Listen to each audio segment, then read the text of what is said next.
Welcome to the Wisdom That Breathes channel.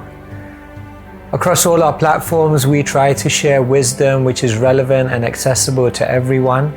But on this particular platform, we go deeper into some of the ancient principles found within the scriptures.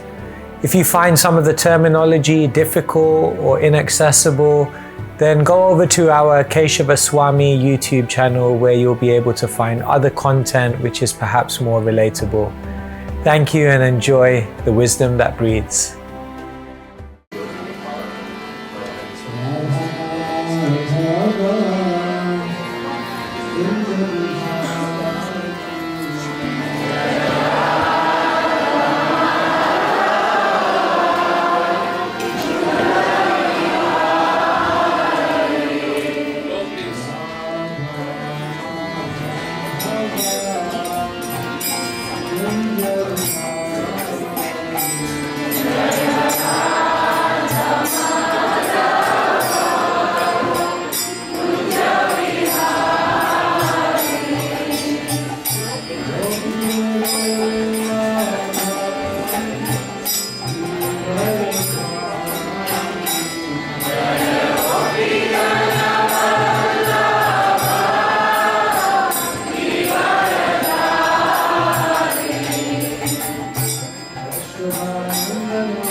Hare Krishna, Hare Krishna, Krishna Krishna, Hare Hare, Hare Rama, Hare Rama, Rama Rama,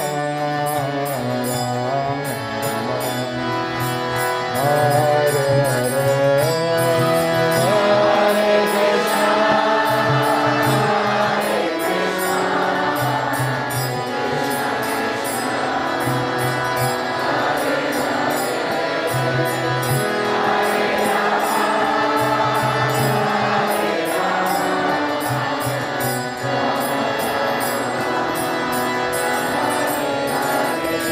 Hare Krishna, Hare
Prabhupada,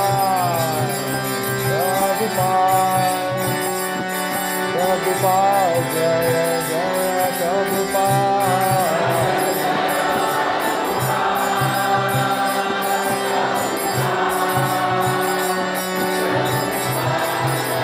Jaya Jaya Prabhupada, Prabhupada, Prabhupada, Jaya Jaya Prabhupada.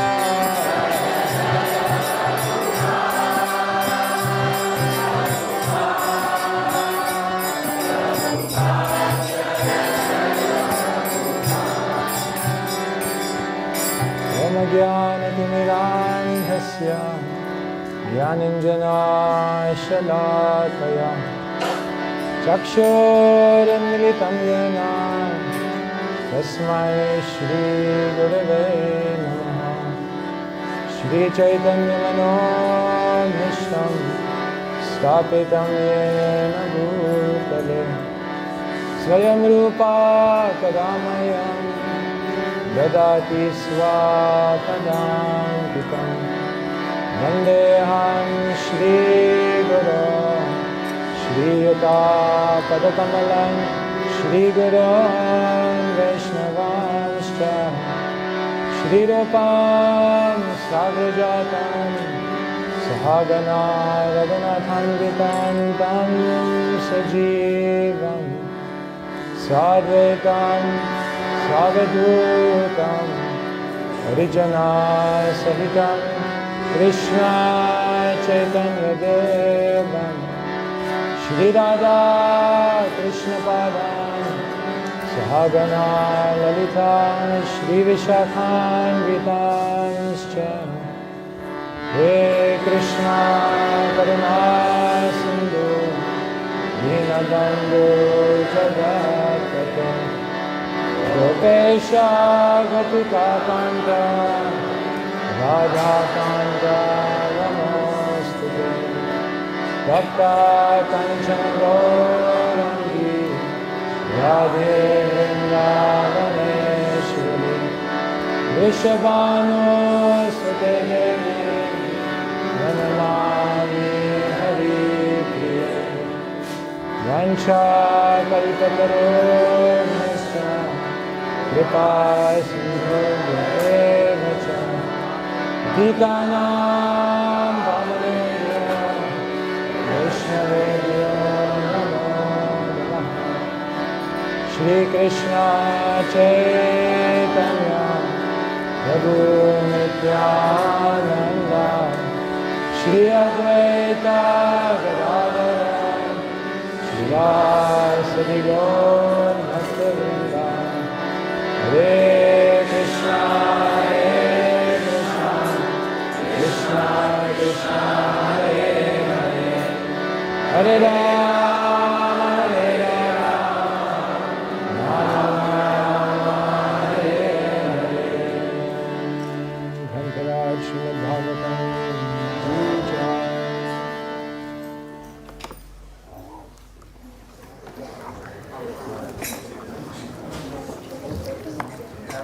Hare Krishna.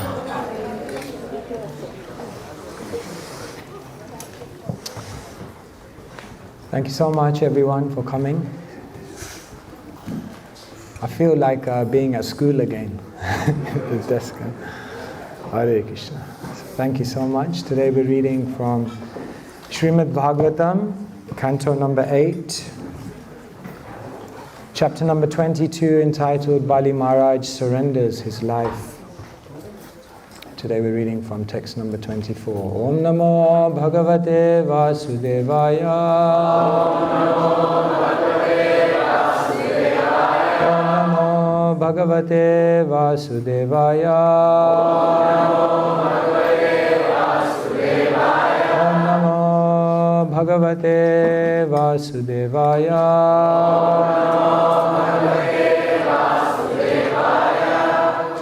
So I don't think we have the board, but maybe some of you on your phone.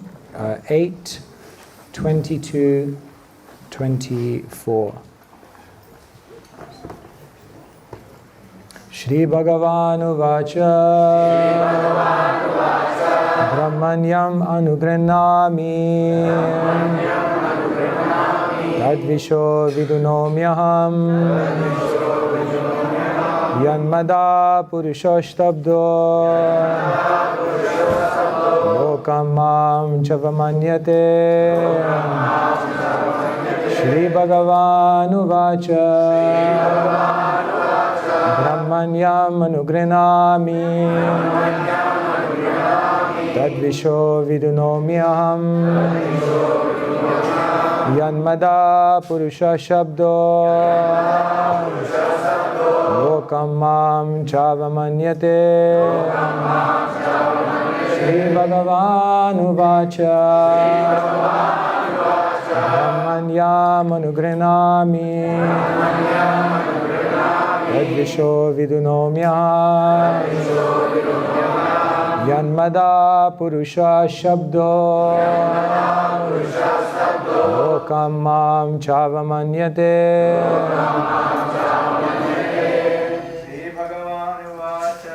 Shri Bhagavan Uvacha Brahmanyam Anugranami Tadvisho Vidunomyaham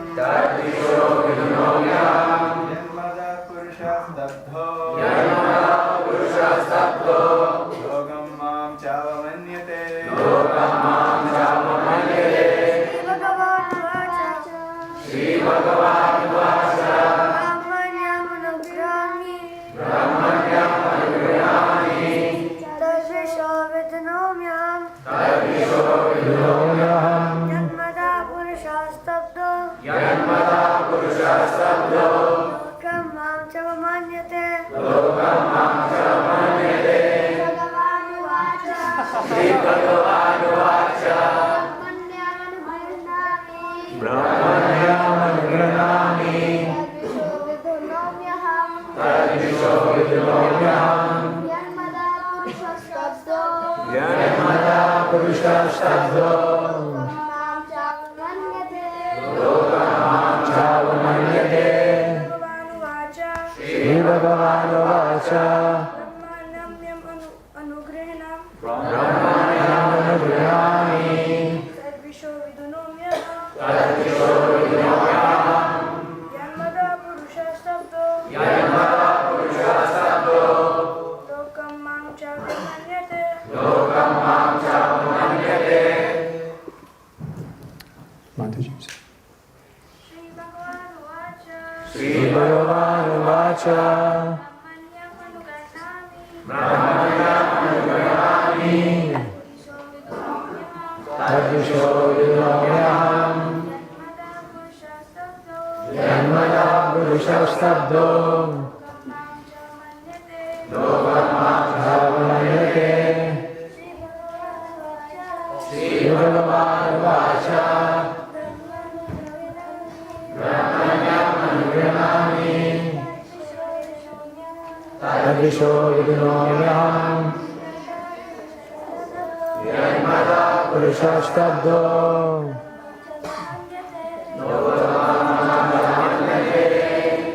Shri Bhagavan Uvacha The Supreme Personality of Godhead said,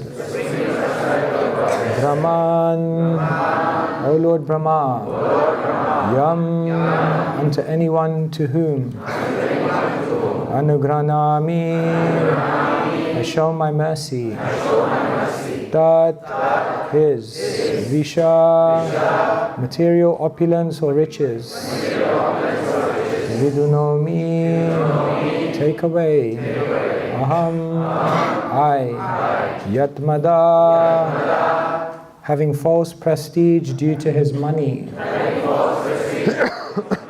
Purusha, such a person, Shtabda, being dull-minded, Lokam, the three worlds, Mamcha, unto me also, Avamanyate, derides.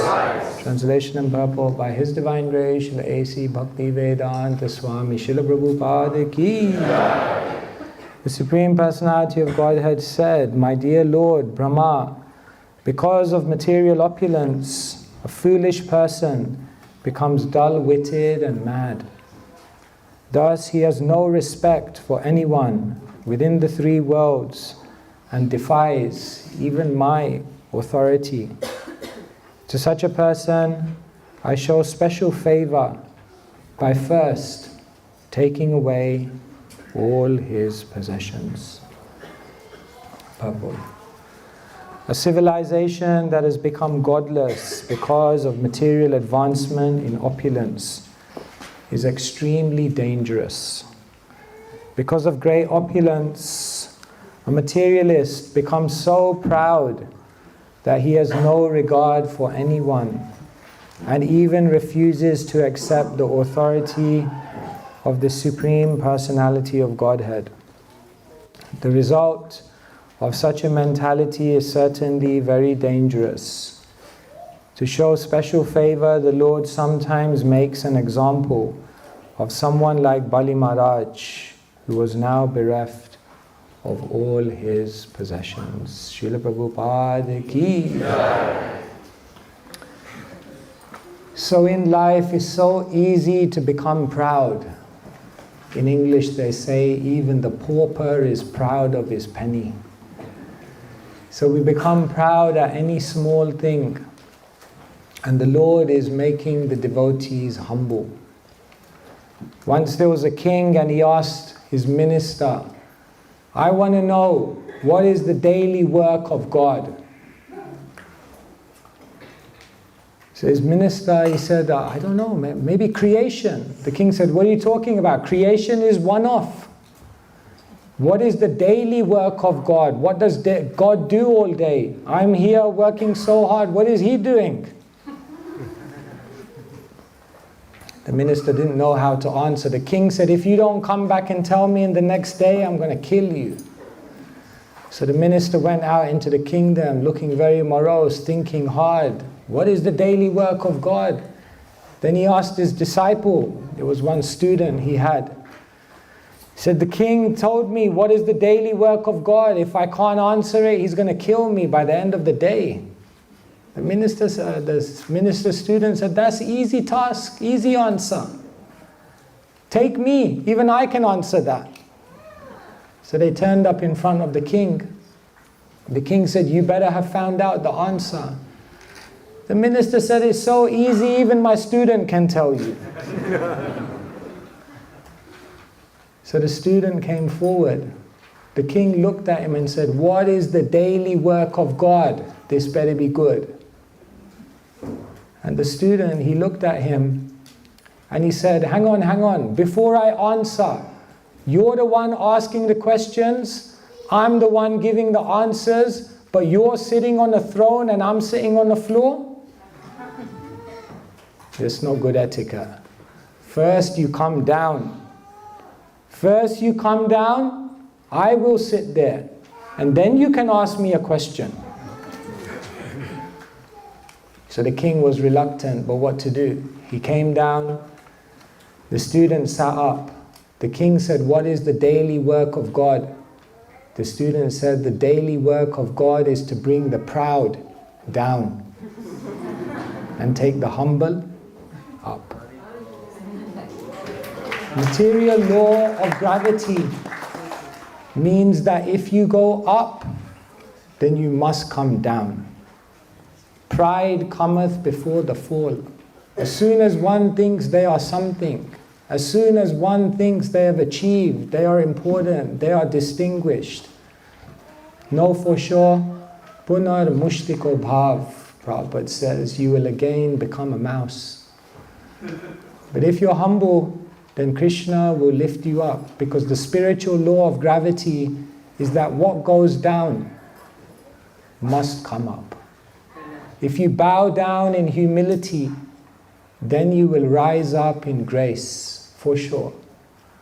Therefore, the Vaishnavas are always remembering in their life, I am very small, I am insignificant. Let me never get into the illusion that I am anyone special.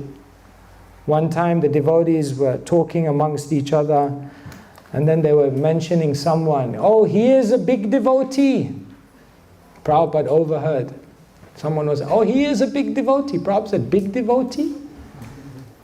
Narad Muni is a big devotee. We are very small. And therefore, who is a big devotee? Everyone is small. I remember when I was thinking of joining the temple, then all the devotees, they do it, convincing. So at one point I was in a room and 20 devotees were telling me, do it, you should do it, you should do it. So in my mind I had some pride. Clearly, they have understood. I am important. Of course. I always wanted to deny it, but what to do? And then at the end of the meeting, one devotee, he told me, stay back, just stay back here 1 second. So everyone left and he sat me down. And then he said something to me which humbled me and inspired me at the same time. He said, sit down. I sat down, he looked at me, he said, this movement is going to spread all over the world, whether you join it or not. But do you want to be part of it? I said, yes. Nothing is dependent on us. If we are not there, someone else will do it. But we have the opportunity to be an instrument. And therefore, the Vaishnavas are always humble. Humility means, I am a das. Humility means, I am not the doer. Humility means, I don't deserve. Just remember these three Ds. I am a das, I am not the doer, and I don't deserve. Every day, if we remember those three things, and we align every single thing we do in life with these three principles, deeply understanding this, then you live a humble life. And in that humble state of mind, you can chant the holy name of the Lord constantly. Therefore, yes, a das. Just like yesterday, this man was asking, why Prabhu? It's interesting, I was thinking, at night I was thinking, because in the Indian culture, Prabhu is reserved for God, generally, no? Prabhu means God. We are not Prabhu, we are Das. It's a good question. But then I was thinking, actually, we're not even trying to become Das. We're trying to become even lower than Das. Kulashekha says in one prayer, Majjanmana phalamidam madhuke tabare mad prathaniya madanugraha esha eva tvad bhritya bhritya paricharika bhritya bhritya bhrityasya bhritya iti mam smaralokanatha. He says, Majjanmana phalamidam, my life will become fruitful. Madhukaita bare, if I serve the Lord, but in what mood? Tvad bhritya, bhritya, paricharika bhritya, bhritya, bhrityasya bhritya, iti mam smaralokanatha.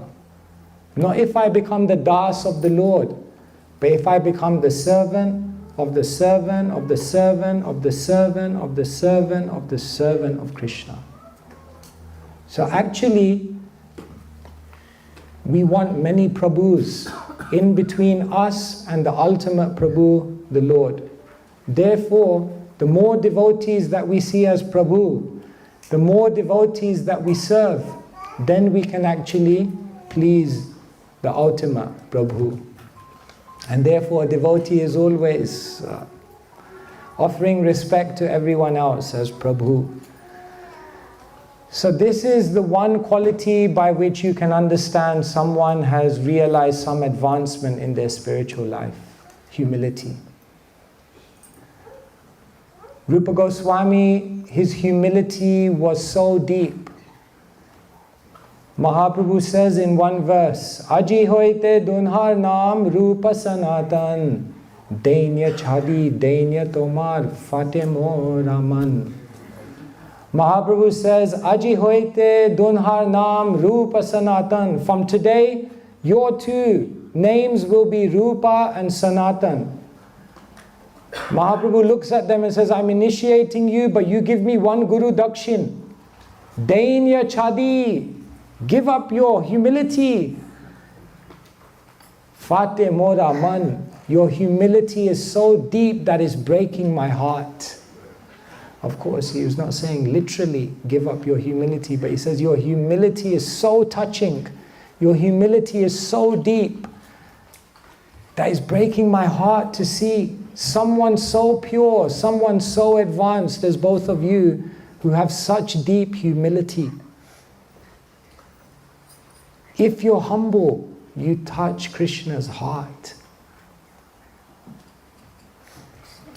Srila Prabhupada's godbrother O.B.L. Kapoor, in his book on the Goswamis, he explains the pastime, the precursor pastime to Rupa Goswami renouncing everything. He says one incident happened which triggered Rupa Goswami to give up everything and come in front of Mahaprabhu as a humble servant. This is how he explains it. Rupa Goswami had a very important position in the government, isn't it? So then, it's explained that now and again the Nawab would call him whenever there was some important work to do. So Rupa Goswami was staying in Ramakeli and the Nawab was in Nadia. So then sometimes they were calling him. So he said on one particular night, there was a huge storm that broke out. The winds were raging, the storm was coming. Everyone took shelter within their home. And then at that time, a messenger came to Rupa Goswami's home from the Nawab. And the Nawab said, please immediately come to Nadia. On a night like this, in the middle of the night, in a storm like this. But Rupa Goswami was working under the Nawab. So he said, okay, let's go. So he got on the palanquin, 4 palanquin carriers. Rupa Goswami was sitting, and now they were going through the jungles in the middle of the night with a raging storm. And as they went through one village, Rupa Goswami was on the palanquin, and as they were going through one village, they heard one washerman and his wife having a conversation. And the washerman said to the wife, who in the world is traveling at this time in a storm like this? Who in their right mind would do something like this? And the wife looked at the husband, and Rupa Goswami heard her answer. And her answer was, who is going on a night like this? I have no idea. It could only be a thief, a dog, or a slave. It can only be one of these 3. Rupa Goswami was on the palanquin. He was thinking, I think I have such a high position in the government. I am a slave because I'm completely under the control of this person. I think I'm the one earning. I'm the one getting so many things. I'm the one who has so much power and position, but factually I'm just a slave. He said, I am the thief because this body was given to me by Krishna, and now I'm using this body. I've taken it and I've sold it to someone else. And he said, I'm a dog because I just go around completely dependent on the master. At that moment, Rupa Goswami said, I need to leave. And that is what triggered Rupa Goswami to then go to Mahaprabhu. And Rupa Goswami comes to Mahaprabhu and he says, Nicha jati nicha sangi patita dham kuvishaye kupepadi gonai nujanam. He says, people call me a learned person. Nicha jati. I was born in a low family. Nicha sangi. My association is low. Patita dham. Practically, I'm just fallen in this world. Kuvishaya kupepadi gonainu janam. My life has been wasted. So all of us can actually think, maybe we are also slaves, maybe we are also thieves, maybe we are also like the dogs, although we think we're so high. Therefore, devotee, this humility comes deep within their heart, and that humility gives rise to love for Krishna. So here Bali Maharaj, Krishna is pulling him down. As soon as you get some success in the world, you can get in the illusion that I'm someone great. No, no. Krishna will bring you down. The daily work of God is to bring the proud down. And Bali Maharaj, he surrenders. 3 steps. That's all that Vamandev asks for, 3 steps. Do you know why he asked for 3 steps? Why 3 steps? Why not 4 steps? Why not more? 3 meters? Why 3 steps? I give you a clue. My 3 steps and his 3 steps are different. Why does Vamandev ask for 3 steps? To lie down. To lie down. If you walk on the ground 3 steps, that's the length required for you to lie down. That's why he asks for 3 steps. Because Srila Prabhupada writes in one letter, what does a devotee need in their life? All a devotee needs is a little space to lie down, a little bit of prasadam, and some service to do for Krishna. That's all a devotee needs, nothing else. So Vamandevi just asks for 3 steps, and then of course we know what he does. When Bali Maharaj says, yes, I'll give 3 steps. But what these 3 steps also signify is 3 stages of surrender. The whole pastime of Bali Maharaj is all about surrender. It's explained that different devotees exemplify different angas of devotional service. Shri Vishnu smarane parikshita bhavet vaya shaki kirtane prallada smarane tadangri bhajane lakshmi pritu pujane. Like this. Who represents Shravanam? The perfection of Shravanam. Parikshit. Shri Vishnu Shravane Parikshit Abhavet. Who exemplifies Kirtan? Vaya Saki Kirtane Sukadev Goswami. Who exemplifies remembrance of Krishna? Prallada Smarane. And who represents Pada Sevanam, worshipping? Prallada Smarane Tadangri Bhajane Lakshmi. And who represents puja or deity worship? Pritu, Pujane. Pritu, like this. Then who represents friendship? Arjun. Who represents Dasyam? Hanuman. And who represents complete surrender? Bali Maharaj. Sarva Shvatma Balir. So he represents full surrender. Now surrender takes place on, you can say broadly 3 levels. If you look at the Gita, even Arjun's surrender goes through 3 levels. The first surrender is in 2.7. Shishyasteham sadhimam tvam prapannam. The first stage of surrender is the surrender to hear. Let me hear from another person superior to me and get some knowledge from them. This is the first step of surrender. Very good.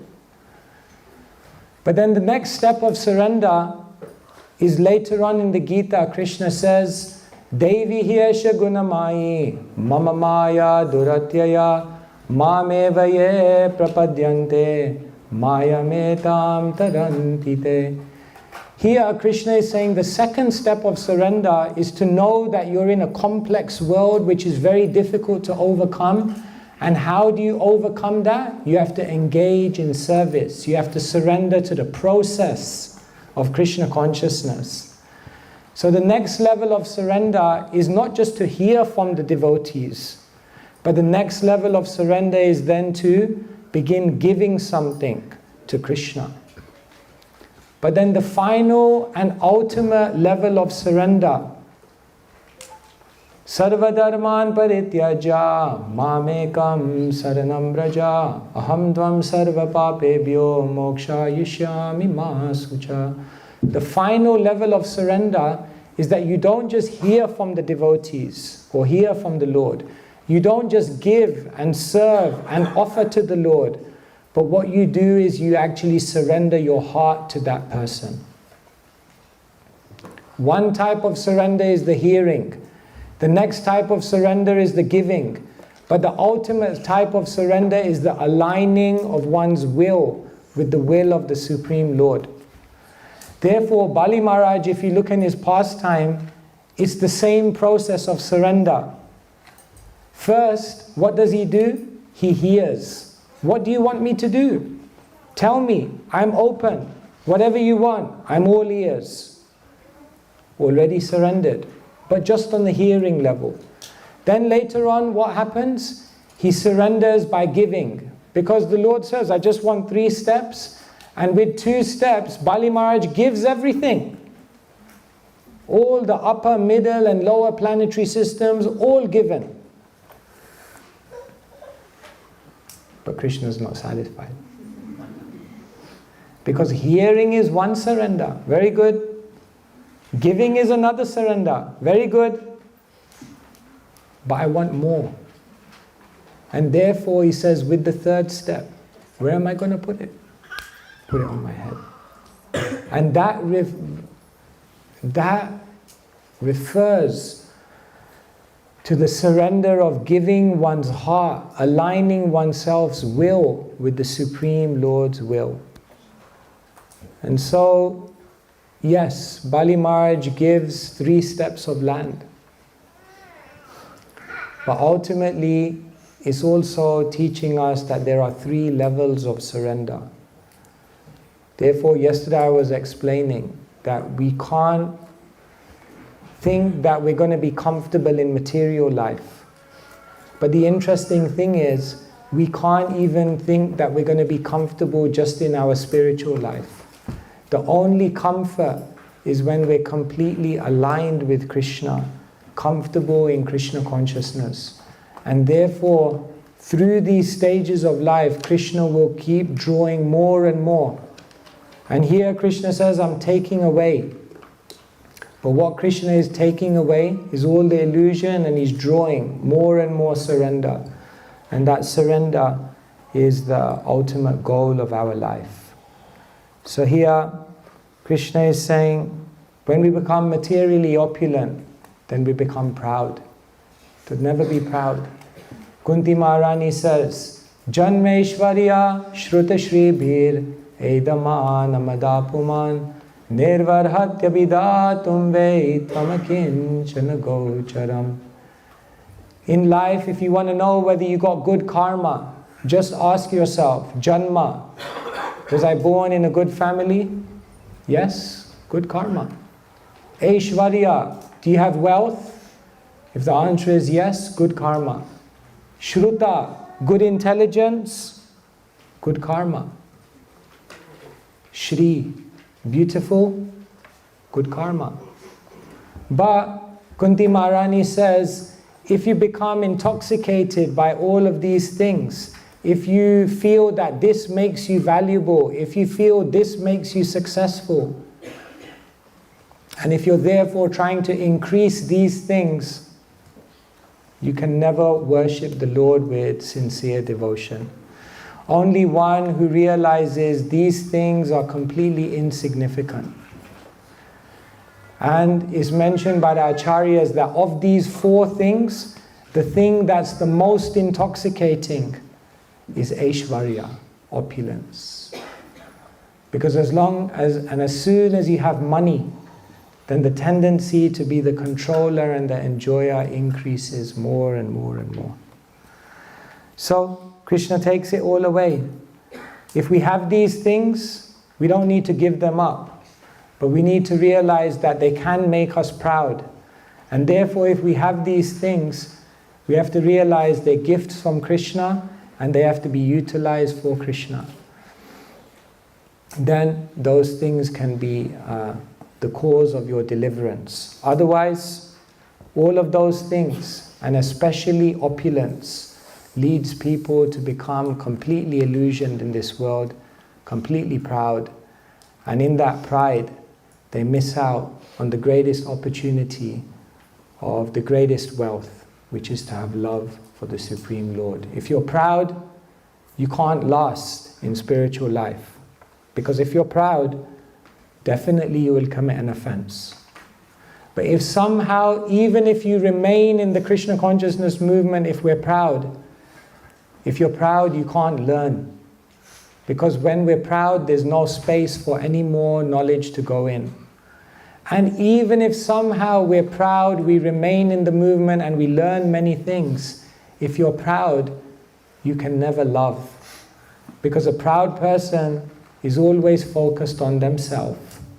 And while we're focused on ourselves, there's no room to be selfless. And without being selfless, there's no room for love. Therefore, if you're proud, you can't last, you can't learn, and definitely you can't love. And so, the daily work of God is to bring the proud down and to lift the humble up. And Bali Maharaj, he is experiencing that. First, the Lord will take away everything from him, bring him down. And then, in humility, the Lord will give everything back to him and again lift him up. And this is how the Lord expertly deals with his devotees in order to bring them to the supreme perfection. Hare Krishna, Krishna Krishna, Hare Hare, Hare Rama, Rama Rama, Hare Hare. Thank you very much. Srila Prabhupada ki jai. Yes, if anyone has any question or comment. Yes, Prabhu. Hare Krishna, Krishna Maharaj. Could you give us something about your background, how you joined ISKCON, and where were your best place?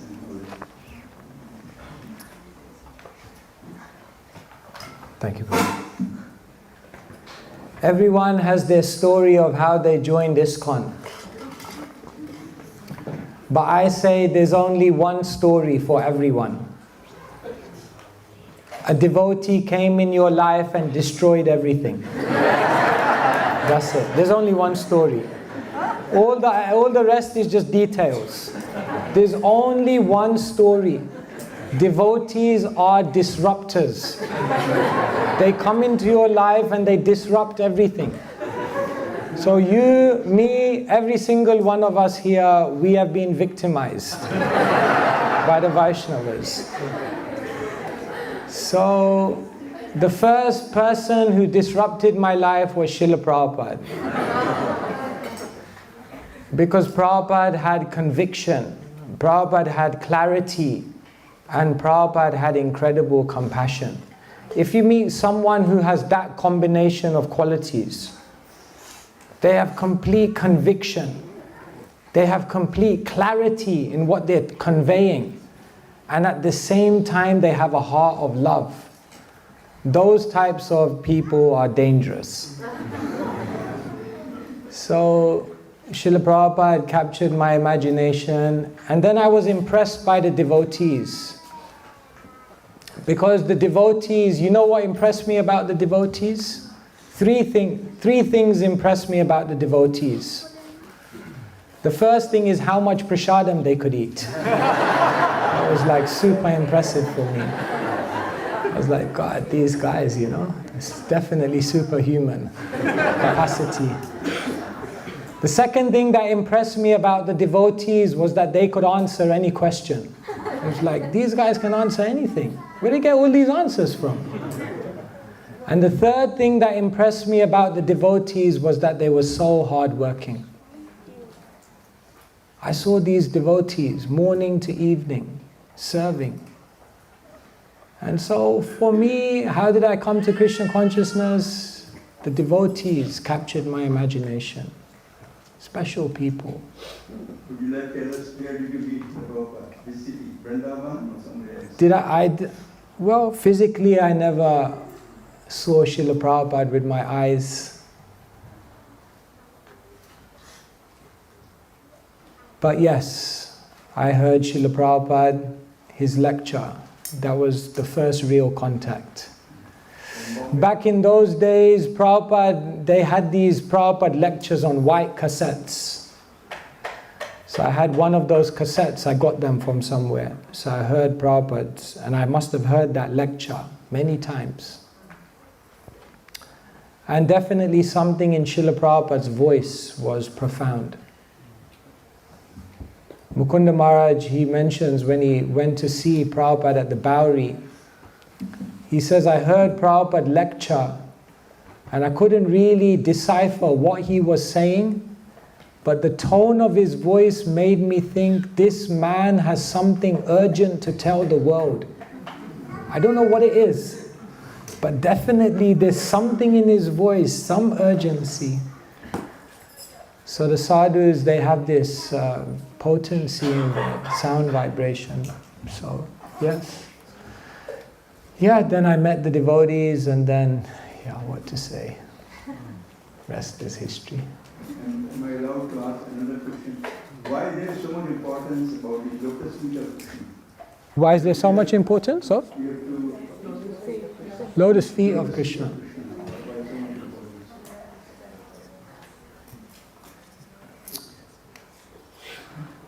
Nama pankaja nabhaya, nama pankaja maline. Krishna has a lotus mouth, he has a lotus navel. Krishna has lotus feet. Krishna's lotus feet are specifically stressed because they give shelter. Krishna with his feet can kick away all of our karma. Krishna with his feet can give us full protection. Krishna with his feet is blessing the devotees. And therefore we always meditate on Krishna's lotus feet. On Krishna's lotus feet are many, many different signs. So the acharyas, what they mention is that each one of these signs have different meanings. For example, on Krishna's lotus feet is an elephant goad to catch the elephant. So the acharyas mention if you take shelter of Krishna's lotus feet, then it captures the mind, which is like an elephant. On Krishna's lotus feet there is a chakra. So the chakra represents the complete severing of all of one's attachments.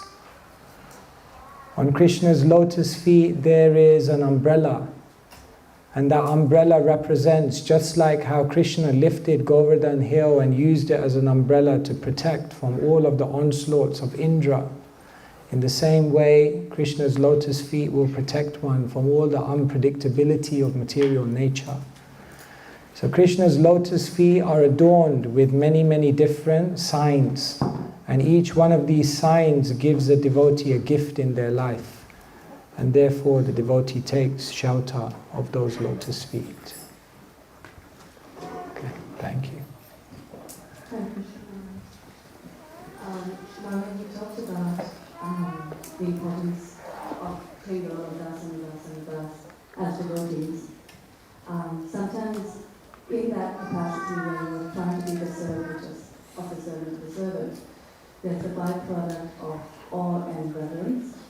And then sometimes that unknowingly leads to the side effect of pride and ego in those devotees, even if it's subtle within them or within yourself. is that really something that will never go away? Is that ever... I don't understand. Like ego, you mean that people respect you? Yeah. So you start... Oh, because people are trying to become, devotees are trying to become the servant of the servant, so sometimes they want to serve us. Yeah, they want to serve you. They want to serve us, and then we develop a certain... Yeah, because it's its own reference that gets created, unknowingly, but it does. And then it becomes, you start to feel it, you start to feel like you said, you start to feel important, but you start to feel... So how do we avoid that? Is it ever going to go away? Is that something that's just going to always be there? Some devotees get incredible amounts of respect in their life. And sometimes you think, how does someone digest all of that glorification? Krishna may, in small or big ways, send glorification our way. How do you digest that? The devotee digests it in 3 ways. The first thing is that when they are glorified, they remember everything I'm being glorified for is a product within me that has been gifted and crafted and cultivated within me by my gurus. And therefore, if someone sees something good in me, it's actually a glorification of those who took an interest in my life. Before the devotees took an interest in our life, we were nowhere. Sometimes, like great footballers or great cricket players, what they do is once they get famous, they go back to the old school field where they used to play as a kid. And they remember, relax, you were just a kid here playing. You're not anyone important. But people came into your life and made you and brought you to where you are now. So when we're glorified, we see it as a glorification of our teachers. The second thing is when we're glorified, we see it as a glorification of the person glorifying us. Just look at how magnanimous, just look at how glorious, just look at how Saragrahi Vaishnav they are, that they're able to encourage me and inspire me to continue serving. Their glorification of me is a reflection and an indication of their own glory. And the third way as devotees is when we get glorified, we realize this is what Krishna is telling me I need to become. I'm not there. Thank you for reminding me that this is what I need to be. Oh Prabhu, you're so much this, so much that. Yes, now Krishna is reminding me, this is what I need to do. So like this, when we receive glorification, it doesn't become intoxicating, but it actually becomes purifying and elevating. And therefore, a devotee doesn't need to run away from glorification. A devotee needs to be aware that it's very dangerous, but a devotee can also utilize it to deepen their humility. Power amplifies. So what you'll find is that if a proud person gets power, then their pride increases more and more. But what you'll see is that when a humble person gets power, it amplifies their humility and makes it deeper and deeper. And in the same way, if a proud person is glorified, then it makes them more and more proud. But when a humble person is glorified, they know the art of how to use that to become more and more humble. I see so many hands, I don't know who's choosing. Oh, it's whoever goes to the mic. Oh, we have to go. No. Oh, it is online, is it? There are so many people watching online, and one of them is asking a question. All right. I can answer that. She wants to know, you mentioned about aligning the will with the will of God. So how do we align the will with the will of God?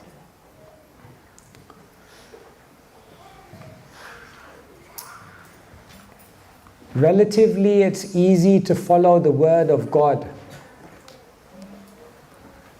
Because when you read Shastra, you can pick and choose which words you want to follow. Oh, sorry, you didn't hear the question? How do we, I said that we should align ourselves with the will of God. That's the highest level of surrender, to align your will with the will of God. So how do we align ourselves with the will of God? So to follow the words of God is still relatively easy, because you can pick and choose which ones you want to follow.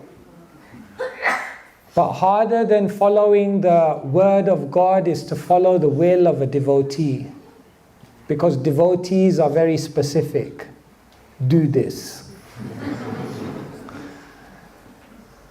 Therefore, if you really want to understand what is the will of the Lord, then we need to try to hear the words of the devotees. The devotees, through their words, are guiding us, telling us, revealing to us what Krishna's will is. And therefore Krishna speaks through the mouths of his devotees. And so therefore everyone requires guidance in their life. Without guidance we are lost. So sometimes we're scared. We don't let devotees into our lives. Keep a safe distance. Smile from a distance. But eventually we should try to find Vaishnavas who we can invest our heart in. Because if you are able to surrender to the right type of Vaishnav, then the Vaishnav can take you to Krishna. The Vaishnav can help you to hear what Krishna wants of you. Therefore, we require that. All right? Hare Krishna Maharaj, how can we see the level of surrender? How can we see our level of surrender?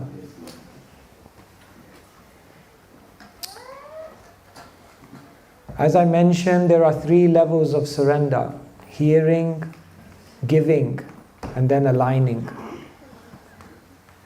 First, we have to ask ourselves, how much am I eager, open, and absorbed when I hear from the Vaishnavas? You will know a surrendered person because when they hear Hari Katha, they are in a humble frame of mind thinking, what is Krishna trying to tell me? This is for me.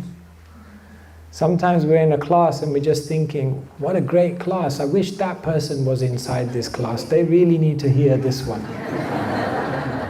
Where are you? It's on WhatsApp. You should be listening to this class. Yes, very good.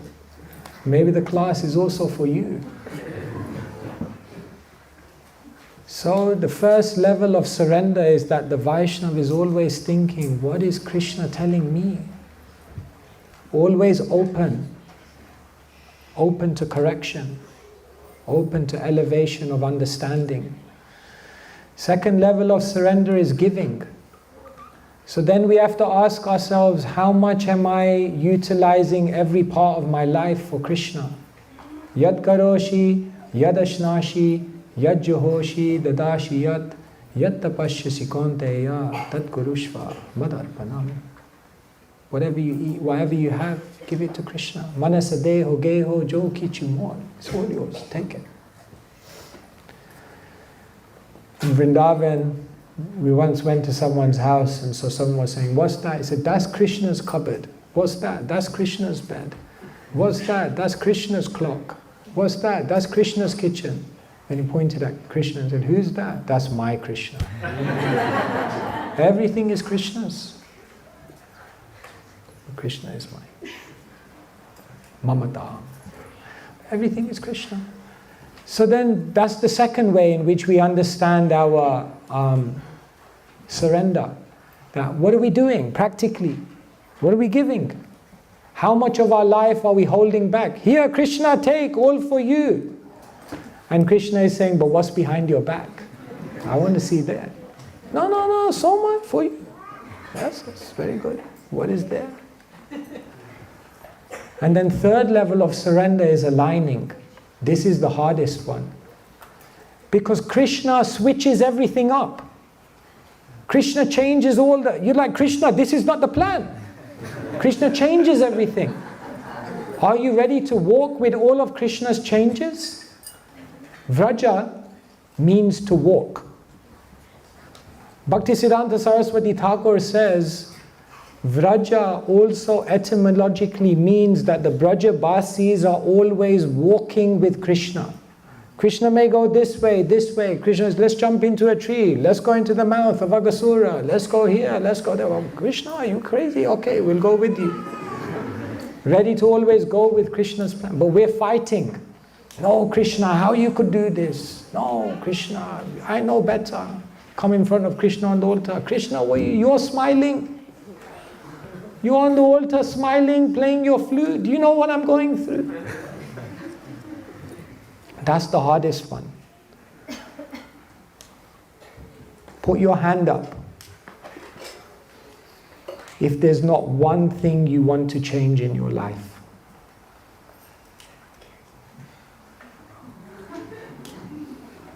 If you can put your hand up, I take the dust from your feet. That requires surrender. Who can say, Krishna, I'm happy. Kuch Icha nahi. No desire. You already gave me everything. Everything you're doing in my life is perfect. I don't want to change one thing. That's surrender. So hard. It's amazing because it's so hard and it's so natural at the same time. To be yourself is simultaneously the hardest and easiest thing in life. It's a paradox. Surrender is simultaneously the easiest and hardest thing. Don't ask me how it works. One day if I'm there, I'll share with you. So this is how we judge. Hearing, giving, aligning.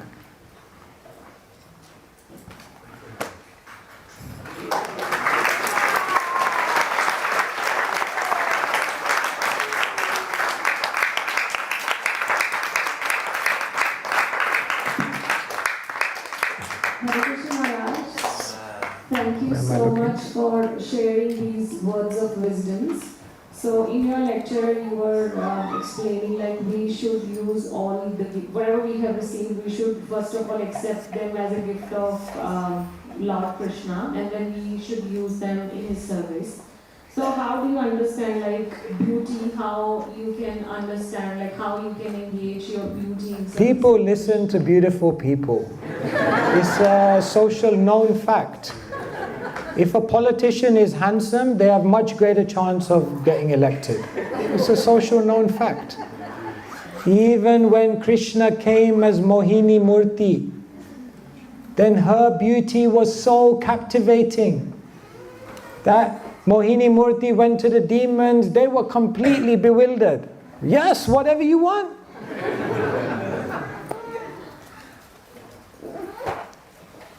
So, if you've been given beauty, offer your beauty to Krishna.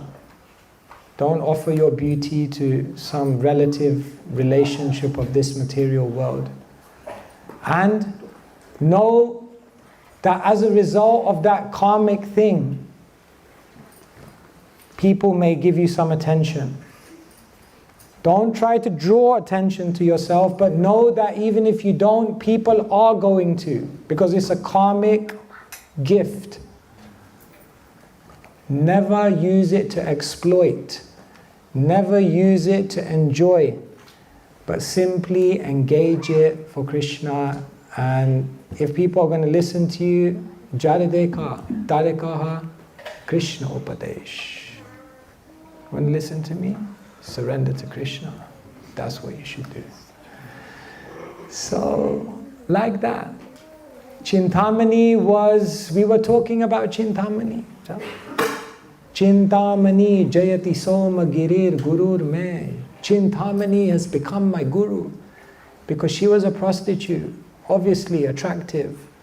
And she came to Bilva Mango Thakur and said, if you had this much devotion for Krishna, and it penetrated his heart. So even a prostitute can become a guru. So yes, but we don't flaunt any of these things. And we have to be careful because it's intoxicating. Because these things give you attention. When you're intelligent, you get attention. When you're beautiful, you get attention. When you got money, definitely you get attention. And then we think, me, I'm something great.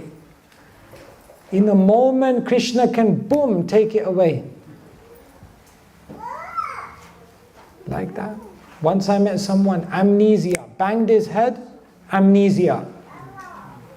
In 5 minutes, this person was so intelligent. In 5 minutes, he couldn't even remember his own name. Krishna can take it away. Anyway, my God, this pastime is dangerous, you know. I'm here in Melbourne. My God. I'm like here in Melbourne speaking about this pastime for the last few days. And I'm just like, Swami is giving it the big one, you know, on the mic. I don't know what Krishna is planning around the corner, you know. This is like, we're talking about all these things. May we pray that we have the presence of mind to see Krishna's hand even in the most confusing situations in life. How long are we going? Should we go? Hare Krishna.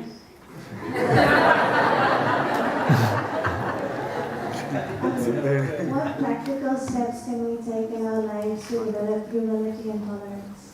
And like in our lives and also in our mentality as well. I remember once His Holiness Kadamba Maharaj, we told him to give a seminar on humility. So you know how he started the class? He said, humility? Humility? Because you guys are never going to become humble. That's how he started the whole class. He said, we're never going to become humble. But he said, in your life you have the opportunity to take the humble position. One day maybe we'll become humble. But what we can do in every single situation is we can take the humble position. And what's the humble position? The position of service. Bhaktisiddhanta Saraswati Thakur says humility is the complete absence of the enjoying spirit.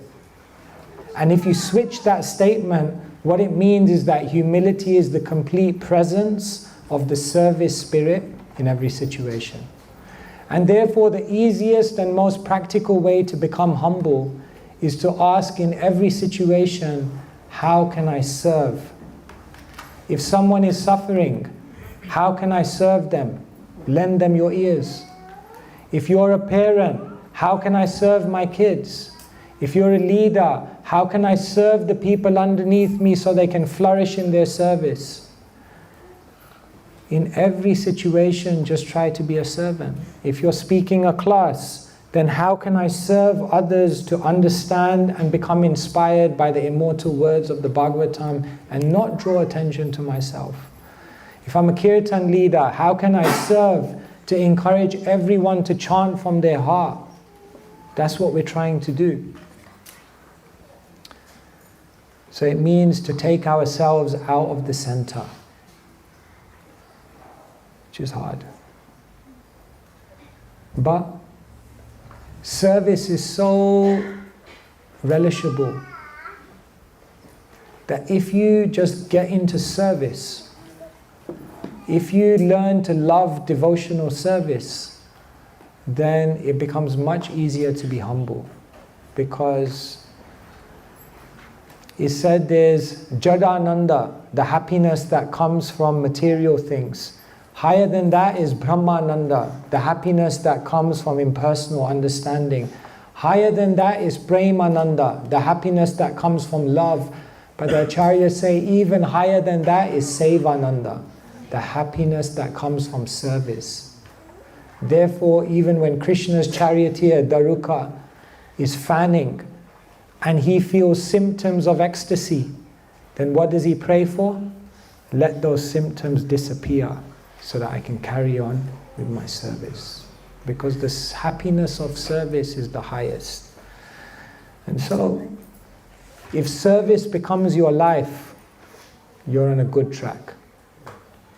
Once we had a pujari at the manor, his name was Jivapati, he was a disciple of Srila Prabhupada. He served Radha Gokulananda for 40 years. Finally, he came to the hospital, he became very sick. So one day a devotee came into the hospital and Jivapati Prabhu was looking very sad. So the devotee said, what happened? He said, the doctor came to me today and he said that there's a possibility I can get out in 1 week. So the devotee said, why are you so sad? That's great news. And Jivapati Prabhu said, but the doctor told me even if I get out of the hospital, I won't be able to serve on the altar. And then Jivapati Prabhu looked at the devotee and he said, if I can't serve, what's the point of living? The devotee left. And the next day, Jivapati Prabhu left his body. And the reflection of the devotee was that for him, if he couldn't serve, why are we here? What's the point? Just to enjoy chapala sukh, come and go. There's no other reason. There's no reason to be in Melbourne. There's no reason to be in the city. There's no reason to be in this world if we can't serve. Therefore, just try to become a servant. You've been endowed with so many things. Use it. And then life becomes blissful.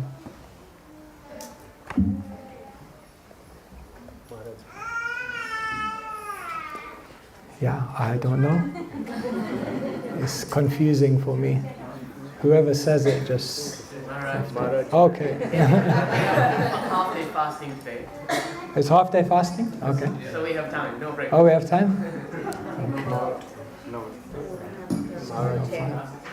No time. Do we have time for one question? What is it? Yes. Okay, thank you. So Maharaj, thank you. Maharaj, we understand that Krishna takes away things from our devotees' lives. At the most gross level, Asat Krishna, we pray for that. The desire for temporary material enjoyment. Oh Krishna, please remove these desires off my heart. Then we also understand Krishna, through these pastimes, opulence is being taken away, so that they don't act as distractions and they don't create divergence on the path of devotional service for a sadhaka. Now, my question is, what about when Krishna, it appears, takes away your spiritual aspiration, something that you've sincerely worked for, something that you have consulted with your authorities and you have a spiritual goal in mind, and you work sincerely and you work really hard for that, but it does not materialize, or it's kind of taken away, it gets jeopardized. How do you deal with yourself in that scenario? So Krishna takes away material things, but what about when Krishna seems to take away your spiritual projects, your spiritual offerings? After Prabhupada spread the whole Krishna consciousness movement, in one very beautiful lecture, at the end of the lecture, Prabhupada says, who knew I would come to America? Who knew all of you would come to me? Who knew I would meet my spiritual master? Who knew that this Krishna consciousness movement would spread all across the world in this way? And then Prabhupada says, these are all Krishna's arrangements. We can't understand how things are going on. And then Prabhupada breaks down in tears.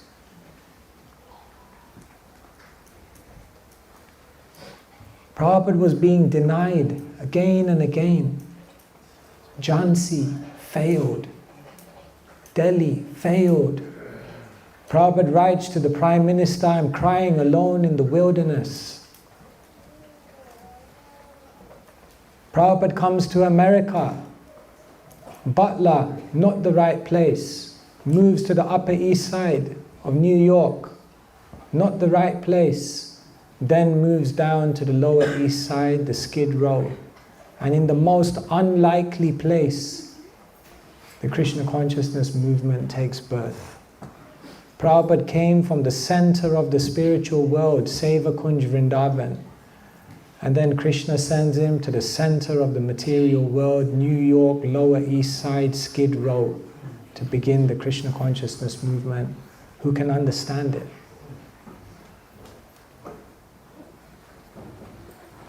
Krishna is a chess player. He's 100 steps ahead. And he's moving the board in inconceivable ways. So even when a project seems to fail, it must mean that there's something greater that Krishna wants you to do. When I went on a book distribution, one devotee told me, learn to take a no in style.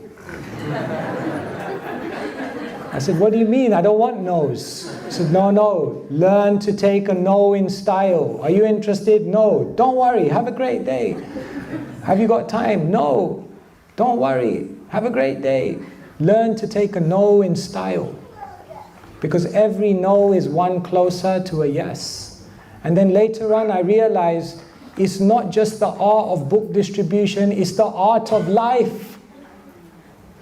Because you have a plan and Krishna will say no. Because you will have a person that you want and Krishna will say no.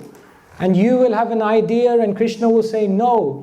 And every single time, if you don't lose your enthusiasm and you just say, Krishna is clearly leading me to a bigger yes, then eventually it will all come. At one point, they wanted to close the manor down. Everyone was completely bewildered. How is it that Krishna is allowing this to happen? The net result of the attempt to close the manor down is that we ended up buying another 100 acres of land. We got media exposure all over the country. We did a demonstration of 10,000 people on Parliament, and the amount of attendance at the temple multiplied by 100 times. And these villagers were like, maybe we should have just kept quiet. Because every time Krishna says no, he's leading us to a bigger yes. And that's why I said the most difficult part of surrender is not the hearing, it's not the giving. The hardest part of surrender is aligning and being totally okay with Krishna and how he wants to move everything in our life. That's the hardest one. So yes, learn to take a no in style, because Krishna, Prabhupada said, you have 2 hands and Krishna has 10. So if Krishna wants to take away from you with his 10 hands, how much you can resist? And if Krishna wants to give you with his 10 hands, how much anyway you will be able to accept? Therefore you can't resist it. He may take it, and when he gives you, he'll give you beyond your wildest imagination. You won't know what to do with it. Just say, Krishna, you're amazing. Wonderful Krishna. There's a chapter in Bhagavatam. So Krishna, Nahyasya karhichit papan. No one can understand his plan. Too smart. Not possible. Hare Krishna. Shankaraj Srimad Bhagavatam ki, Bhagavad Gita ki, Jai Gaura Premanande.